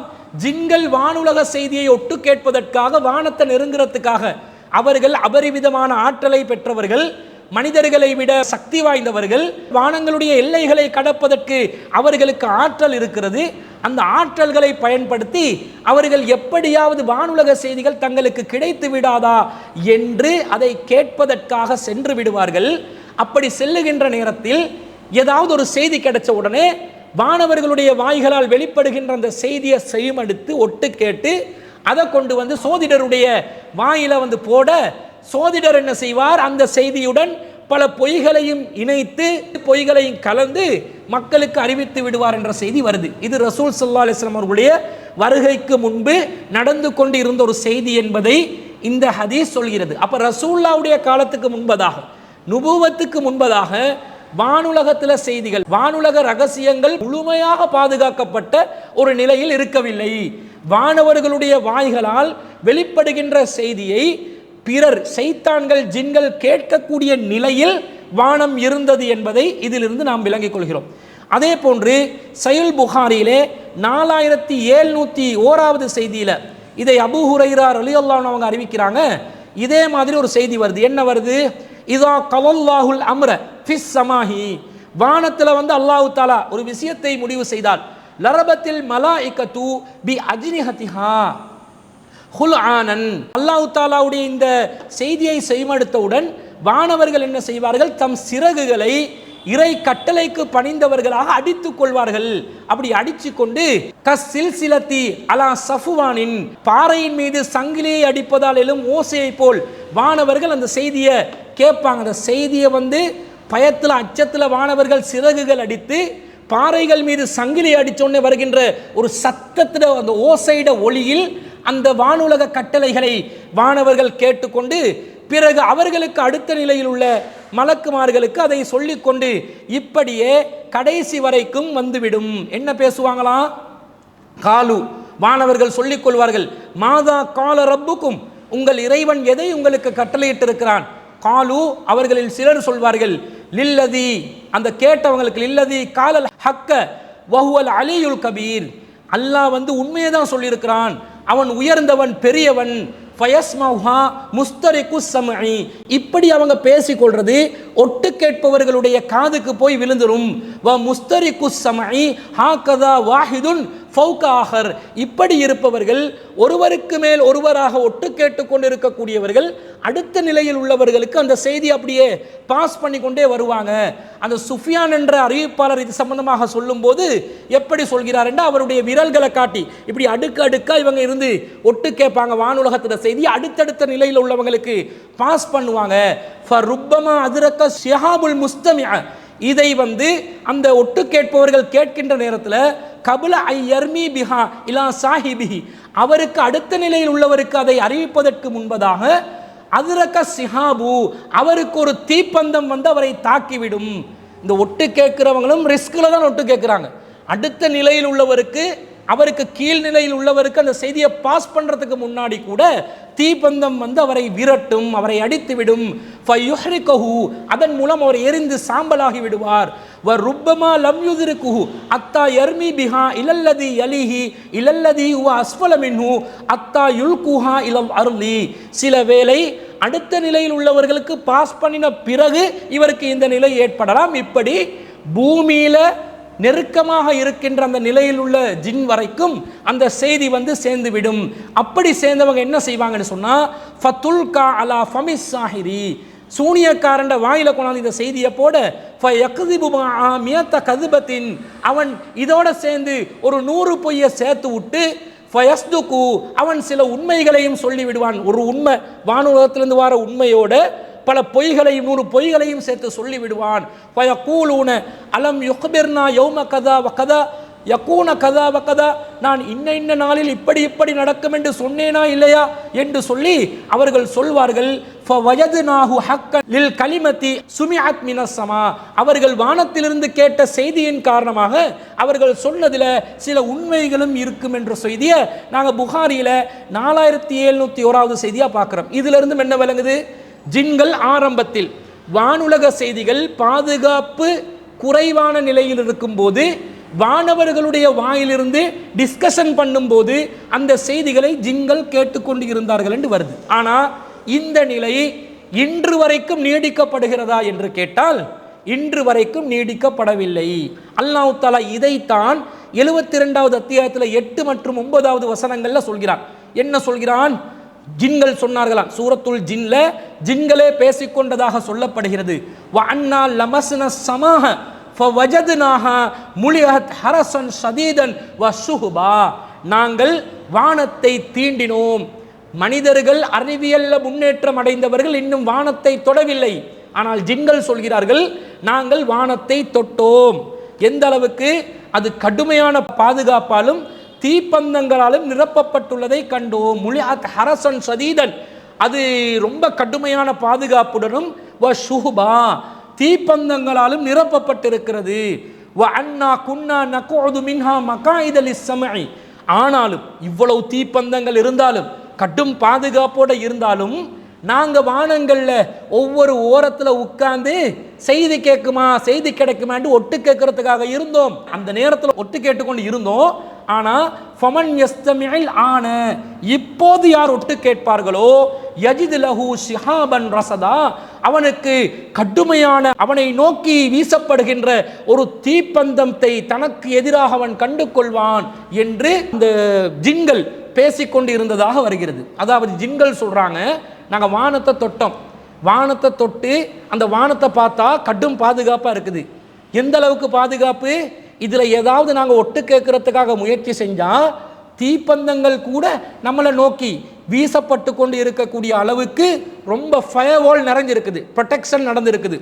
இப்படிப்பட்ட ஒரு நிலையிலையும் நாங்கள் ஒட்டு கேட்கறதுக்காக இருந்து சில செய்திகளை ஒட்டு கேட்டுக்கொண்டு இருந்தோம், ரிஸ்க் எடுத்து ஒட்டு கேட்டோம். ஆனால் ஃபமை யஸ்தமிஅல் ஆன, இப்போ யார் ஒட்டு கேட்பாங்களோ, அதாவது இப்போண்டா நபிகள் நாயகம் ஸல்லல்லாஹு அலைஹி வஸல்லம் அவர்களுக்கு நுபுவத் வஹி அருளப்பட்ட பிறகு யஜித் லஹு ஷிஹாபன் ரஸதா, அவருக்கு எதிராக கடுமையான ஒரு தீப்பந்தம், பிரத்யேகமான ஒரு ஷூட்டிங் ஸ்டார் தனியாக ஒரு தீப்பந்தம் தனக்கு எதிராக அவர் கண்டு கொள்வார் என்ற நிலையை இறைவன் ஏற்படுத்தி வைத்திருக்கிறான் என்பதை இந்த வசனத்தில் அல்லாஹ் தஆலா சொல்கிறான்.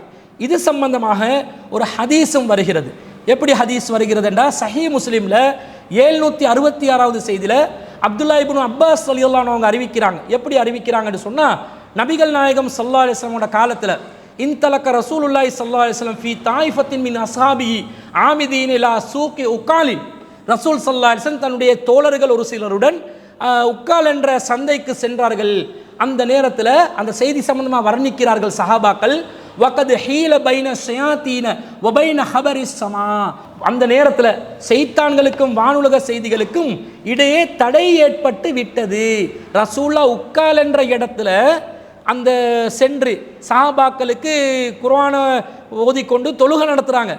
அந்த டைம் எப்படிப்பட்ட டைம் என்றா, வானுலக செய்திகள் ஜின்களுக்கும் ஷைத்தான்களுக்கும் தடை செய்யப்பட்ட நேரமாக இருந்தது. அப்போ அதுக்கு முன்னாடி அவங்களுக்கு கேட்கறதுக்கு 1-2 செய்திகளை கேட்கறதுக்கு அனுமதிக்கப்பட்டு இருந்தது.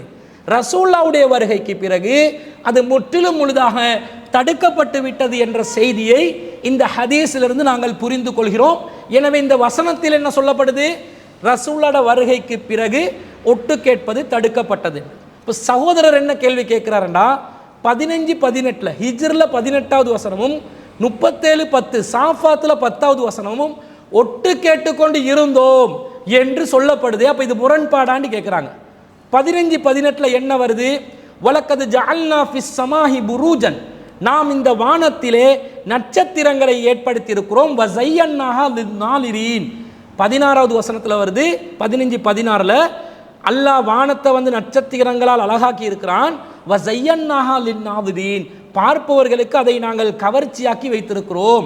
வஹஃபில்நாஹா மின் குல்லி ஷைத்தானின் ரஜீம், அந்த வானத்தை அனைத்து விதமான விரட்டப்பட்ட ஷைத்தான்களிலிருந்தும் பாதுகாத்து வச்சிருக்கிறோம்.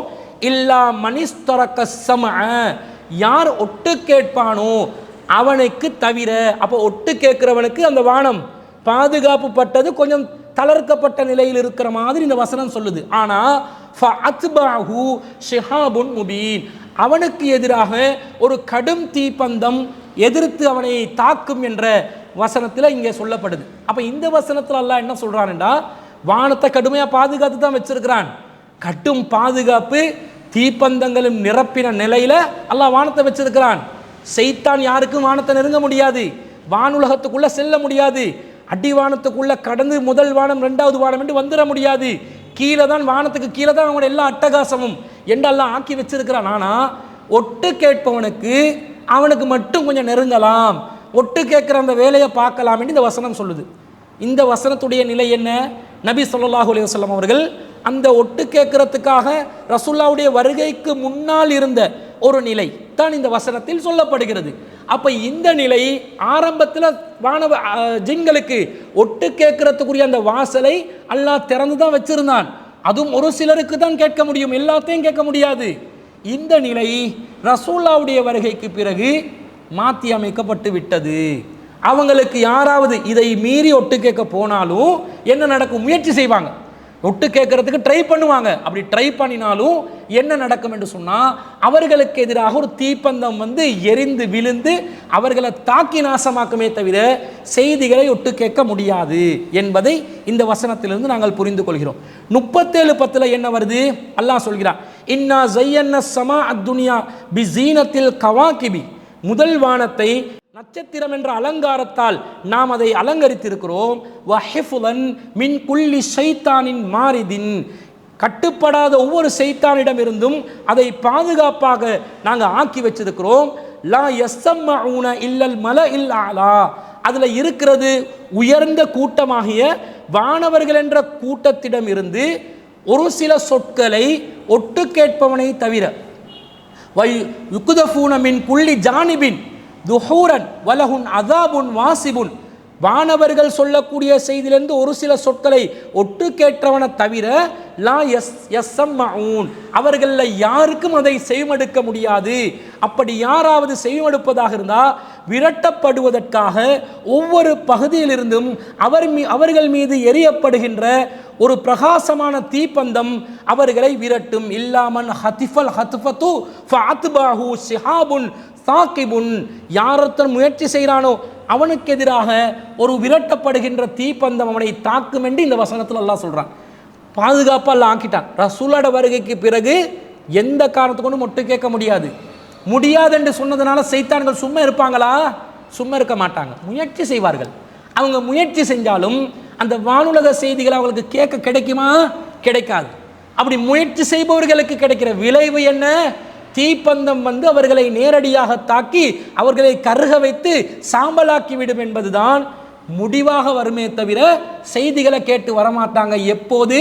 நபிகள் நாயகம் ஸல்லல்லாஹு அலைஹி வஸல்லம் அவர்களுடைய வருகைக்கு பிறகு, நபித்துவம் இறுதி நபித்துவத்துக்கு பிறகு, ரசூலா எப்போ உக்கால் என்ற பகுதியில் குர்ஆன் வசனங்களை ஓத ஆரம்பித்து இந்த செய்திகள் சொல்லப்பட்டுச்சோ அந்த நேரத்திலிருந்து இன்று வரைக்கும் கியாமத் நாள் வரைக்கும் வானுலக செய்திகளை எக்காரணத்தை கொண்டும் ஜின்களுக்கு ஒட்டு கேட்க முடியாது என்பதுதான் இந்த வசனத்திலிருந்தும் அல்லாஹ் சொல்கிறான் என்பதை பார்க்கிறோம். ஆனால் ஜின்கள் முயற்சி செய்து கொண்டு இருப்பார்கள் என்பது நமக்கு இதிலிருந்து தெரிகிறது. எனவே அந்த 72வது அத்தியாயத்தில் 8-9 வசனம் சொல்லக்கூடிய செய்திக்கு 15-18 வரக்கூடிய செய்தியும் 37-10 வரக்கூடிய செய்தியும் எந்த விதத்திலும் முரண்பாடு இல்லை.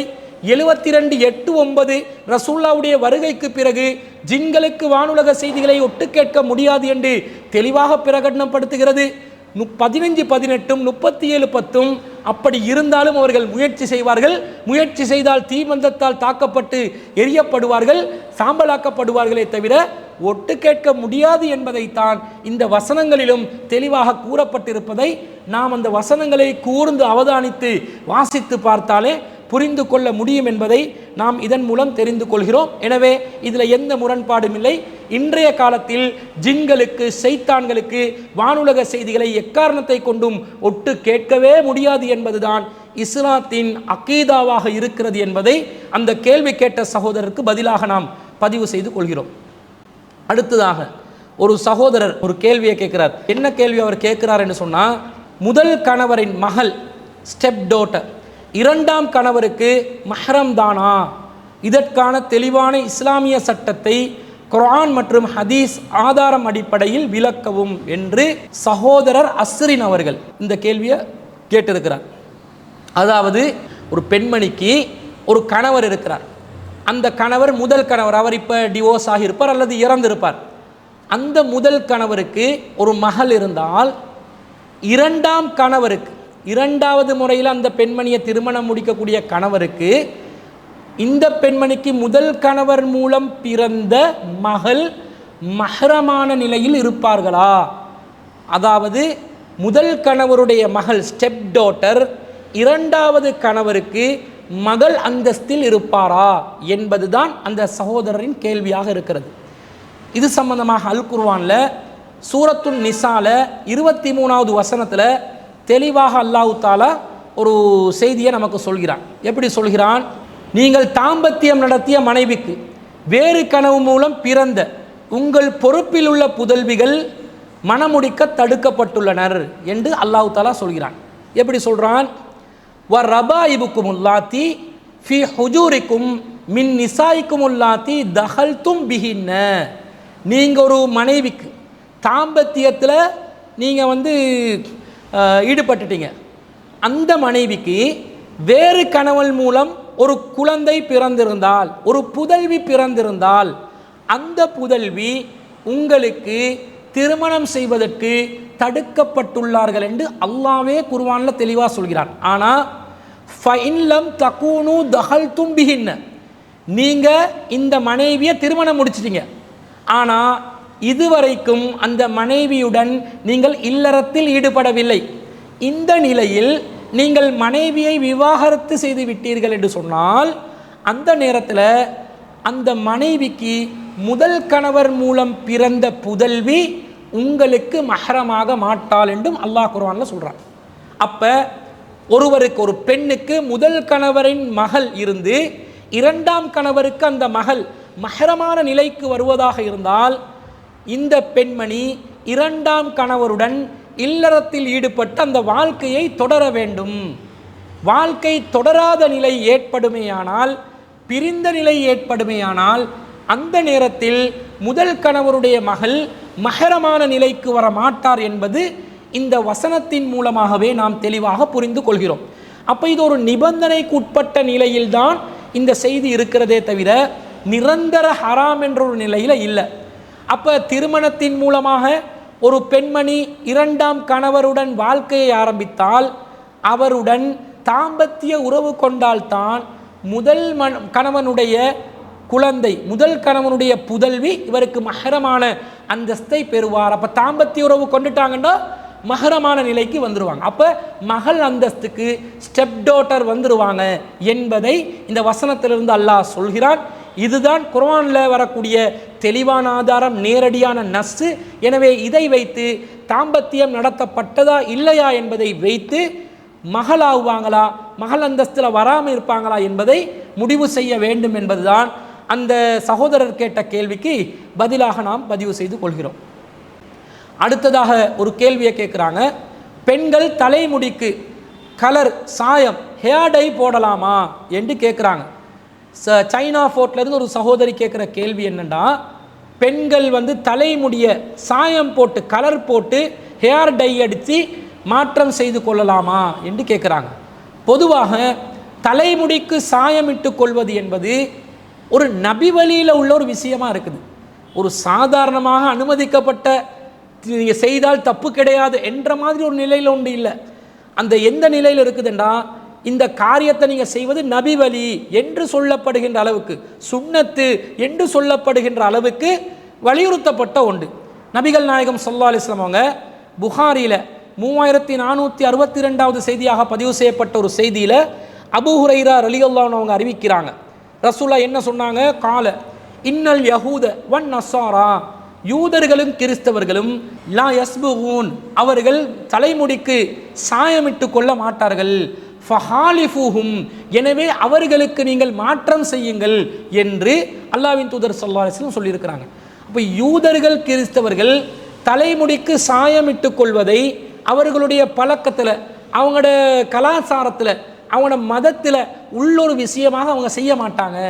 அவங்களுக்கு மாற்றம் செய்ய நீங்கள் நினைத்தால் இதில் மாற்றம் செய்யுங்க என்று ரசூலுல்லாஹ் நமக்கு வழிகாட்டுவதிலிருந்து இது நபி வழியில் உள்ள உண்டு. ஆனால் ரசூலுல்லாஹ்வுடைய காலத்தில் யூதர்களும் கிறிஸ்தவர்களும் எந்த மாதிரி சாயமிட்டு கொள்ளக்கூடிய பழக்கத்தில் இல்லாமல் இருந்தாங்க? ரசூலுல்லாஹ்வுடைய சமூகம், சஹாபாக்கள் எத்தகைய சாயமிட்டு கொள்ளக்கூடிய ஒரு பழக்கத்தில் இருந்தாங்கன்றதை நாங்கள் கவனத்தில் கொள்ள வேண்டும். ரசூலுல்லாஹ்வுடைய காலத்தில் யூதர்கள் நரைத்த முடியை தான் சாயமிட்டு நிறம் மாற்றி கொள்ளாமல் இருந்தாங்க. இந்த காலத்தில் இருக்கிற மாதிரி கருப்பு முடியை வேற கலரில் மாற்றக்கூடிய ஒரு பழக்கம், ஒரு ஸ்டைல், ஒரு கலாச்சாரம் அந்த காலத்தில் நடைமுறையில் இருக்கலை. நரைமுடிக்கு சாயம் பூசி கலர் நிறத்தை மாற்றுற வேலையை செஞ்சாங்களே தவிர நரையில்லாத முடிகளுக்கு நிறம் மாற்றக்கூடிய ஒரு பணியை, ஒரு காரியத்தை அந்த காலத்தில் மக்கள் யாரும் நடைமுறையில் இருக்கலை. அதனால் அதை செய்யவில்லை. அப்போ இது நரைமுடி சம்பந்தமாக பேசக்கூடிய செய்தி.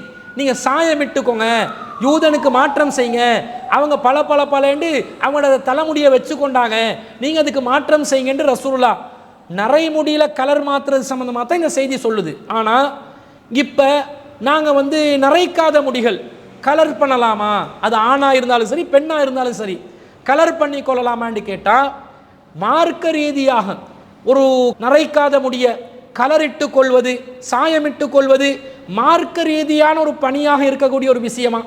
ஏதாவது ஒரு சமூகம் மார்க்கத்தின் காரணமாக என்னுடைய மத கலாச்சாரத்தின் அடிப்படையில் நான் நரைக்காத முடிகளை நிறம் மாற்றிக் கொள்கிறேன் என்று யாராவது பிரகடனப்படுத்தி இருக்கிறாங்களா? எந்த மார்க்கத்திலேயாவது இருக்குதான்னு தேடி பார்த்தால் எந்த மார்க்கத்திலே மார்க்க ரீதியான ஒரு சடங்காக, மார்க்க ரீதியான ஒரு கிரியையாக, மார்க்க ரீதியான ஒரு கலாச்சாரமாக, மத கலாச்சாரமாக நரைக்காத முடிகளை கலர் செய்து கொள்வதை, சாயமிட்டு கொள்வதை ஒரு நடவடிக்கையாக மேற்கொள்வதில்லை. அப்படி என்றால் மார்க்க ரீதியாக இல்லாமல் உலக காரியமாக ஒன்று வருகின்ற நேரத்தில் மார்க்கம் தடை செய்கின்ற காரியம் இருந்தாலே தவிர, மார்க்க ரீதியாக தடை இருந்தாலே தவிர அந்த காரியம் செய்யலாம் என்பது தானே அர்த்தம். மார்க்க ரீதியாக நரைக்காத முடிய கலர் பண்ணுற ஒரு வழக்கம் பிற மக்களிடம் இல்லை என்றால் அது பிரமத கலாச்சாரமாக ஆகாது. எப்போ பிரமத கலாச்சாரமாக ஆகவில்லையோ அதை செய்வதனால் நமக்கு மார்க்க ரீதியாக ஏதாவது தடை இருக்குதான்னு பார்த்தா தடையும் இல்லை. அப்போ செஞ்சுட்டு போகலாமா? இல்லையா, போகலாம். ஆனால் சாயமிட்டு கொள்றன்ற பேரில் கன்றாவியும் தலைமுடிக்கு அடிக்கக்கூடாது. சில பேர் என்ன பண்ணுறாங்க, அந்த காலத்தில் நரைச்ச முடியை சிவப்பு நிறத்திலேயோ அல்லது கருஞ்சிவப்பு நிறத்திலேயோ அவங்க நிறம் மாற்றி கொண்டாங்க. கருப்பு வடிவம், நெருக்கமான கருப்பு வடிவத்தில் அவங்க நிறம் மாற்றி கொண்டாங்க. அது ஒரு சில அறிவிப்புகளில் கருப்புலையும் நிறம் மாற்றி இருக்கிறாங்க. ஆனால் இன்னைக்கு உள்ளவன் என்ன பண்ணுறான், கருப்பு முடியை வந்து வெள்ளை நரமுடியாக மாற்றிக்கொள்கிறான். இது குண்டக மண்டக நடக்கக்கூடிய ஒரு ஹேர் டையாக, கலர் மாற்றமாக, சாயம் மாற்றமாக இருக்கிறது. அதை பார்த்தா ஒரு இளைஞனை பார்க்கும்போது வெள்ளை வெள்ளையரண்டு முடியை மாற்றிக்கொண்டு கிழட்டு பயலாக மாறி இருக்கிறான் என்று சொன்னால் அது வந்து ஒரு ஏற்புடைய ஒரு முடிவாக இல்லை. அப்போ ஒரு இளைஞரையாக இருந்தால் கூட அதை வந்து அவன் கலர் மாற்றி கொண்டு இளமையை பாதுகாத்து கொள்றதுக்காக முயற்சி செய்கிறான் என்று கூட அனுமதிக்கலாம். இவன் என்ன பண்ணுறான்டா, இருக்கிறவனுடைய இளமையை தொலைச்சி கொண்டு கலர் மாற்றக்கூடிய ஒரு நிலையில் இவனுடைய முடியை கொண்டு வர்றான்டா. மார்க்க ரீதியாக தடை இல்லைங்க. அவன் என்ன கலர் இருந்தாலும் போடுற, லூமினஸ் கலர், பச்சை கலர், ஒரேஞ்சு கலர், நாவ கலர்லையாவது மாற்றிக்கொள்ளலாம்.